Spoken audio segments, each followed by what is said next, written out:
Quiero compartir brevemente sobre una experiencia que tuvo el pueblo de Israel en el tiempo de la conquista. Y si usted me acompaña, por favor, ahora su Biblia en Josué capítulo 6 y 7.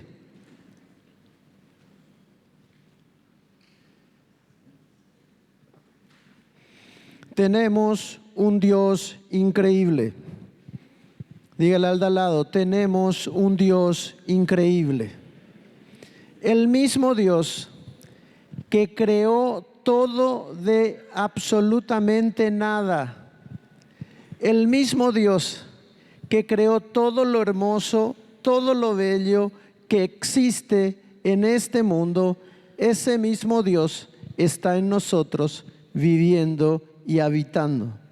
Tenemos un Dios increíble. Tenemos un Dios que todo lo que creó es hermoso. Tenemos un Dios que no para. Tenemos un Dios que está creando constantemente. Tenemos un Dios poderoso, un Dios que no ha perdido ni una sola batalla. Decirle al de al lado, tu Dios no perdió nunca. Tu Dios no perdió nunca. Tu Dios es un Dios increíble. ¿Cómo empezó el pueblo de Israel? El pueblo de Israel empezó con una pareja llamada Abraham y Sara.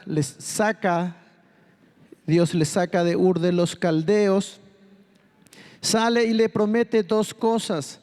Le promete una descendencia como las estrellas del cielo, una gran descendencia, y le promete tierra, abundancia, posesiones. Dos cosas le promete. Y Sara era estéril, ellos eran ancianos, pero tenían una palabra de Dios en el corazón de ellos. Cada uno de nosotros tiene una palabra de Dios en su corazón. Y quiero decirle una cosa, esa palabra se va a cumplir. Esa palabra se va a cumplir, no depende de sus recursos, de sus habilidades.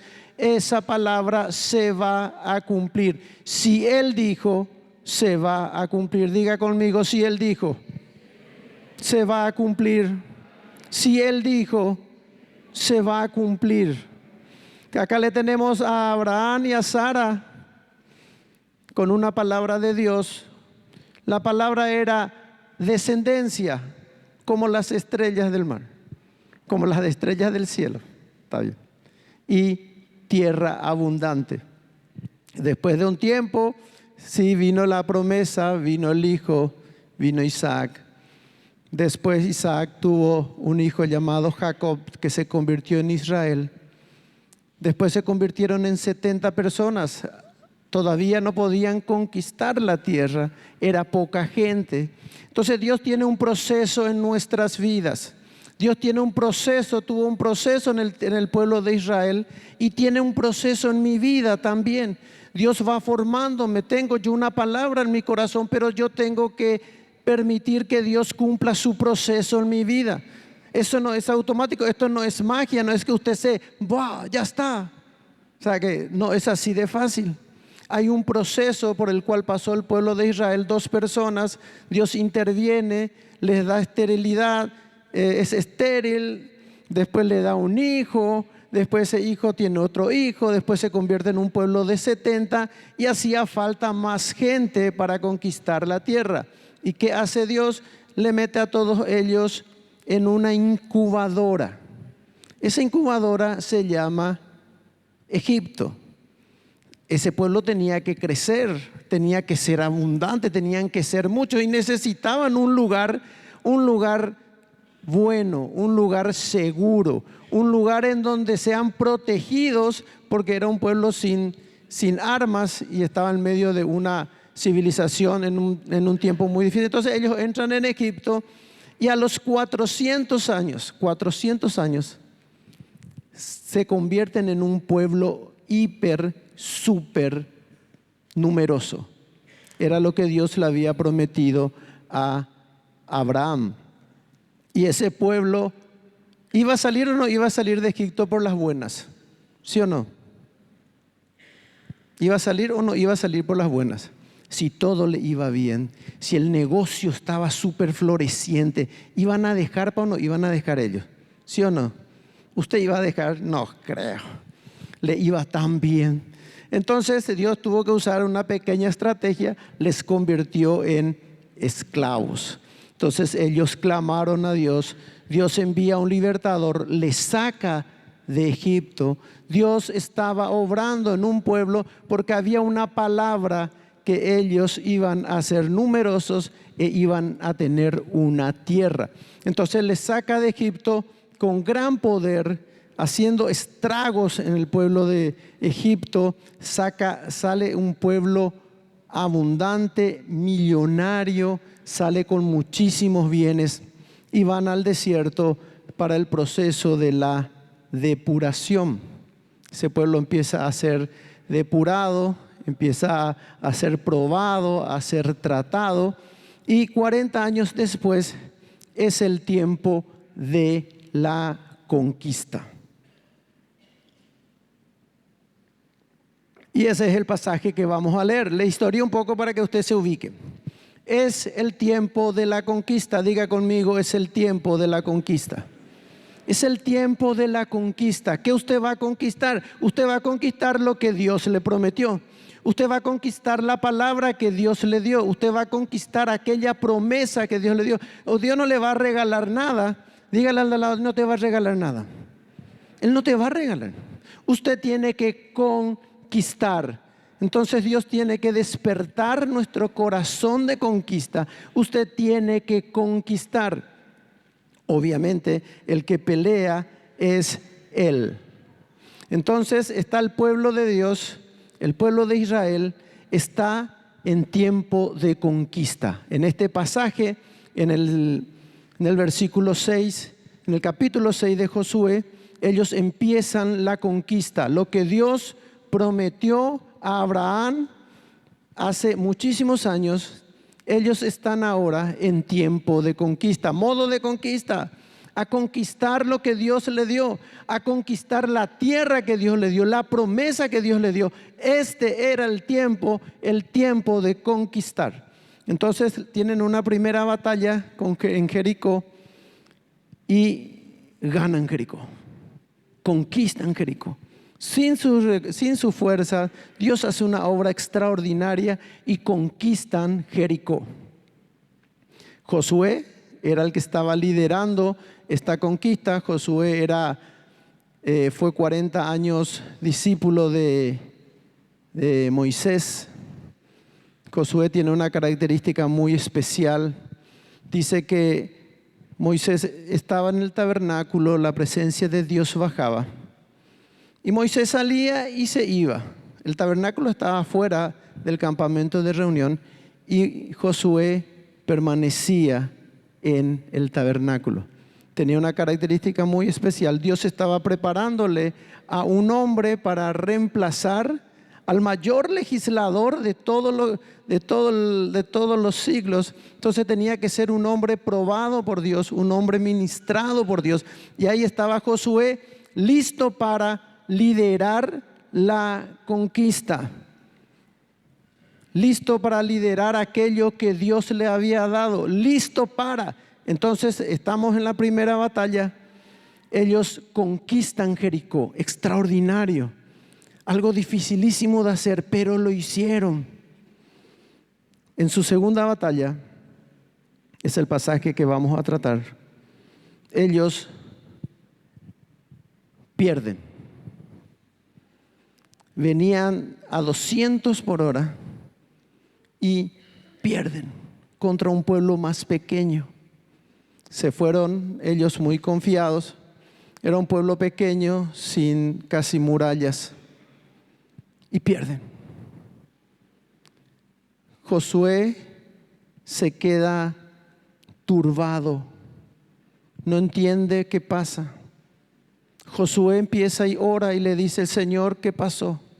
si vos nos prometiste que estarías con nosotros.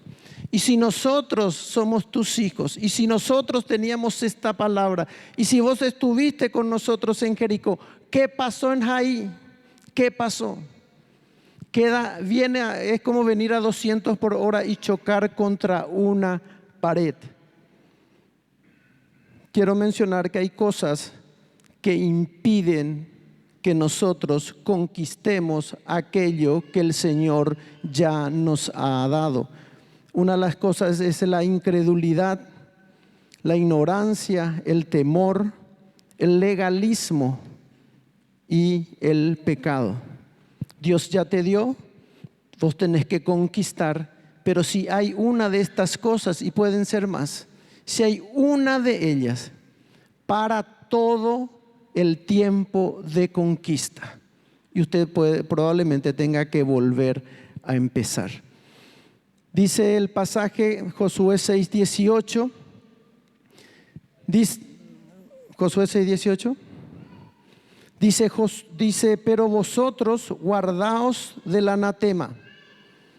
Estaba mencionando que cuando iban a conquistar Jericó, le dice, vosotros guardaos del anatema.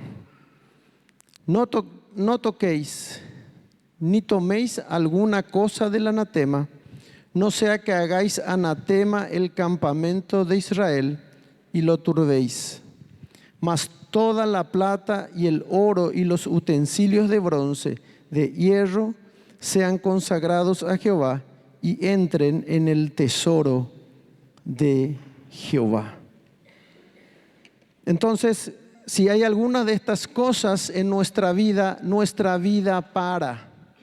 Usted deja de conquistar, usted deja de avanzar, usted está siendo preparado por Dios. Dios le puso una palabra en su corazón, pero cualquiera de estas cosas que está en su vida hace que la conquista de lo que Dios le dio pare, se trunque. Y Dios es el que define qué es el anatema. Anatema literalmente se traduce como maldición, y Dios define qué es anatema. ¿Me entiende? Dios dice, el anatema es esto y esto. Dios define. El anatema es el pecado, el anatema es aquello que a Dios no le agrada, y Dios define. ¿Cuál es el problema de hoy, de los cristianos de hoy? Que yo defino el anatema. Entonces, lo que para mí anatema no es para Juan, no es para Pedro, no es para Luis. O sea, yo defino. Entonces yo, conforme a mi criterio, defino lo que es anatema, pero el anatema no lo definimos nosotros, sino lo define el Señor en su palabra. ¿Hasta cuánto puedo tomar? ¿Hasta cuánto, papá? ¿Mucho? ¿Poco? ¿Puedo tomar bebida alcohólica? Sí, una Pilsen o una ¿cómo se llama el verde? ¿Cómo se llama? Nos quieren decir, no es muy bueno ser. Ahí está, cayó. No. Yo defino lo que es anatema. Yo defino cuál es la película que puedo ver. Yo defino hasta dónde ver. Yo defino cómo hacer mis negocios. Qué vender en mi negocio, cómo no vender. Defino qué facturar, qué no. O sea, yo defino, no es tanto. No es tan malo. No, porque yo pues le doy al Señor y yo tengo yo defino. Pero el anatema no lo definimos nosotros, sino lo define el Señor. Lo define, acá vemos en este pasaje, Él dice qué es anatema. Él dice qué es lo que está mal. Él dice cómo tenés que perdonar. Él dice cómo tenés que hacer negocio. Él dice, entonces el anatema lo define el Señor. Estamos en tiempo de conquista y hay cosas que impiden que conquistemos, y una de ellas es el pecado. Vemos en el capítulo 7, habla del pecado de Acán.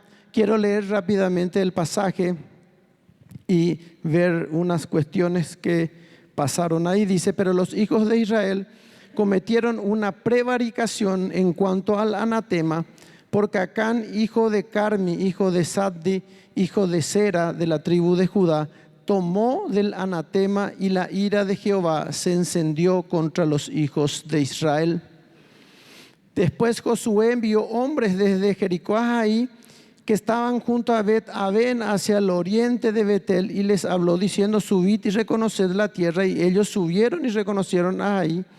Y volviendo a Josué le dijeron: no suba todo el pueblo, sino suban como 2000 o 3000 hombres, y tomarás ahí. No fatigues a todo el pueblo yendo, porque son pocos. Y subieron allá del pueblo como 3000 hombres, los cuales huyeron delante de los de ahí.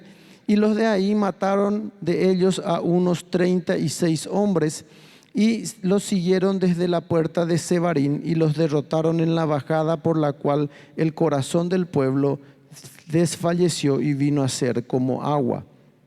Entonces Josué rompió sus vestidos y se postró en tierra sobre su rostro delante del arca de Jehová hasta caer la tarde, él y los ancianos de Israel, y echaron polvo sobre sus cabezas. Y Josué dijo: ay, Señor Jehová, ¿por qué hiciste pasar a este pueblo el Jordán para entregarnos en manos de los amorreos para que nos destruyan? Ojalá nos hubiéramos quedado al otro lado del Jordán. Ay, Señor, ¿qué diré ya que Israel ha vuelto la espada delante de sus enemigos? Porque los cananeos y todos los moradores de la tierra oirán y nos rodearán y borrarán nuestro nombre de sobre la tierra. Y entonces, ¿qué harás tú a tu grande nombre? Jehová dijo a Josué: levántate, ¿por qué te postras así sobre tu rostro? Israel ha pecado y aún han quebrantado mi pacto que yo les mandé, y también han tomado del anatema y hasta han hurtado, han mentido y aún lo han guardado entre sus enseres. Por esto los hijos de Israel no podrán hacer frente a sus enemigos, sino que delante de sus enemigos volverán la espalda. Por cuanto han venido a ser anatema, ni estaré más con vosotros, si no destruyereis el anatema de en medio de vosotros. Levántate, santifica al pueblo y di: santificaos para mañana, porque Jehová, el Dios de Israel, dice así: anatema hay en medio de ti, Israel. No podrás hacer frente a tus enemigos hasta que hayáis quitado el anatema de en medio de vosotros. Os acercaréis pues mañana por vuestras tribus, y la tribu que Jehová tomare se acercará por sus familias, y la familia que Jehová tomare se acercará por sus casas, y la casa que Jehová tomare se acercará por los varones. El que fuere sorprendido en el anatema será quemado, él y todo lo que tiene, por cuanto ha quebrantado el pacto de Jehová y ha cometido maldad en Israel. Terrible, terrible situación del pueblo de Israel en tiempo de conquista. Era el tiempo crucial para ellos, era el tiempo en donde ellos tenían que tomar lo que Dios les había dado. Era el tiempo en donde ellos tenían que cada vez ir más al fondo de Canaán, cada vez pelear con tribus más grandes, más fuertes, cada vez tener más desafíos. Era ese tiempo, pero ese pueblo había tocado el anatema, había pecado contra Jehová. Y el Señor sentencia algo terrible: no estaré con ustedes mientras haya anatema dentro de Israel. No estaré con ustedes. En esta mañana que el Espíritu Santo nos ministre. Yo al tener el tema, pensé que predicó el pastor Alberto la vez pasada, el pastor Pedro habló sobre la fe, el pastor Alberto habló sobre la oración, y justo pues yo iba a hablar sobre el pecado. Entonces decía, y pensaba en ustedes, y no me venía ni un pecador entre ustedes. Decía, no, ese fulano, no, decía. Y miraba, si no, o sea, no sé para quién es, ¿verdad? Supongo que no es para ninguno de ustedes, pero que ustedes van a ir a compartir con otro, ¿verdad? Pero si hay pecado en nuestras vidas, la conquista y el avance en nuestras vidas se va a detener. Si hay anatema en nosotros, si hay chisme, si hay murmuración, si hay un pecado escondido en nosotros, no es que el Señor lo desee. Él no puede convivir con el pecado. No tiene nada que ver con el amor de Dios, porque el Señor nos ama profundamente. Pero yo y usted va a dejar de conquistar y avanzar si hay pecado en medio de su vida. Amén. Terrible. El hombre a quien hizo esto se llamaba Acán. En el pasaje, siguiendo el pasaje para ir redondeando, dice: Josué pues, levantándose de mañana, hizo acercar a Israel por sus tribus, y fue tomada la tribu de Judá. Así fue. La Biblia nos muestra cómo es Dios y cómo somos nosotros. El que tenía el anatema debía de morir, porque la paga del pecado es muerte. Usted tenía que morir, yo tenía que morir. Entonces, la selección que Dios hace era una cosa muy rara. Y si usted, a juzgar por los resultados, uno puede decir: ¿qué Dios más malo tienen los cristianos? Un Dios cruel, un Dios que no se compadece de las personas. Pero eso no es cierto. Y usted conoce a Dios como conozco yo, y usted sabe que nosotros tenemos un Dios misericordioso que se complace con la misericordia cada día. Acá el Señor, ¿qué estaba haciendo con Acán? Acán fue el que tomó. Después le dice Josué: ¿por qué hiciste eso? Y dice: yo codicié y miré y robé, y tengo en el medio de mi carpa, en medio de mi tienda está lo que yo robé. ¿Y cómo hace Dios? Dios convoca a todo Israel. Después saca una tribu. Después de esa tribu, ¿qué estaba haciendo Dios? Saca un grupo de familias. Después sacan los hombres, vienen las casas. ¿Qué estaba haciendo Dios con Acán? ¿Qué estaba haciendo Dios con Acán? Le estaba dando una oportunidad, una tras otra. Seguro que Acán, cuando se perdió en Jaí, Acán sabía: fue por mi culpa. Ya tuvo la oportunidad de acercarse y decir: yo fui el que robé. Acá está lo que yo robé. Y Dios iba a sacar el anatema y la condena sobre su pueblo. ¿Qué estaba haciendo Dios? Dios estaba dándole una oportunidad, una tras otra, para que Él se arrepienta. Entonces nosotros tenemos un Dios santo y misericordioso. Dice: fue tomada la familia de Sera, y haciendo luego acercar a la familia de los de Sera por los varones, fue tomado Sabdi, hizo acercar su casa por los varones, y fue tomado Acán, hijo de Canle, hijo de Sera, de la tribu de Judá. Entonces Josué dijo a Acán: hijo mío, da gloria a Jehová, el Dios de Israel, y dale alabanza, y declárame ahora lo que has hecho, no me lo encubras. Y Acán respondió a Josué: verdaderamente yo he pecado contra Jehová, el Dios de Israel, y así he hecho, pues vi entre los despojos un manto babilónico muy bueno, y 200 siclos de plata, y un lingote de oro de peso de 50 siclos, lo cual codicié y tomé, y he aquí está escondido bajo tierra en medio de mi tienda, y el dinero debajo de ello. Entonces Acán escondió lo que robó bajo tierra en medio de su tienda. Que el Espíritu Santo en esta mañana nos ministre. ¿Qué tengo escondido en medio de mi vida? Bajo tierra. No está la luz, ¿Qué tengo? Religiosidad. ¿Qué tengo escondido? ¿Algún pecado sexual? ¿Alguna situación? ¿Alguna mentira? Querido hermano, tenemos un Dios de misericordia, pero no habita con el pecado. Eso lo entendió el rey David cuando dijo: bienaventurado aquel cuya transgresión ha sido perdonada y cubierto su pecado. Bienaventurado el hombre a quien Jehová no culpa de iniquidad y en cuyo espíritu no hay engaño.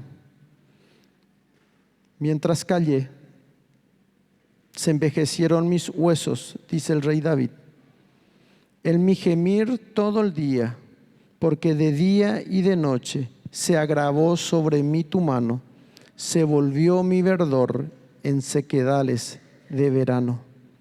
Mi pecado te declaré y no encubrí mi iniquidad. Dije: confesaré mis transgresiones a Jehová, y tú perdonaste la maldad de mi pecado. Cierra tus ojos.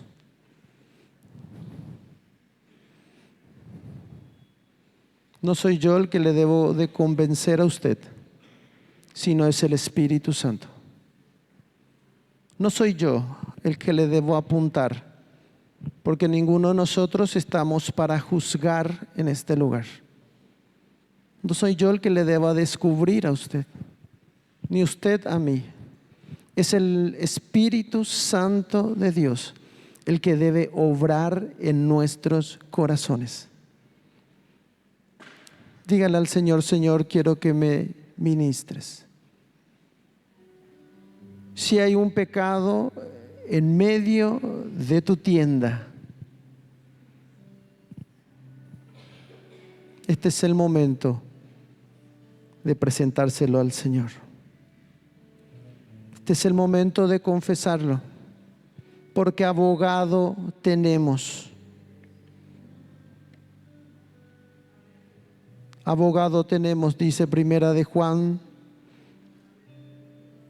y dice que Jesús intercede por nosotros delante del Padre.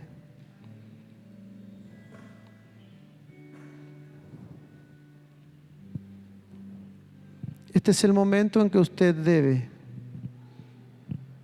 decirle al Señor: sí, Señor, yo tengo esto en mi vida. El rey Saúl se enfrentó a un profeta. El profeta se fue y le dijo: Saúl, tú hiciste esto. Y él dijo: yo no hice. Y se negó, y se negó, y se negó. Y fue desechado. El rey David recibió la visita de otro profeta. Y ese profeta le dijo: tú pecaste contra Dios. Y el rey David dice: sí, yo pequé. Tenga Dios de mí misericordia. Y fue afirmado su reino.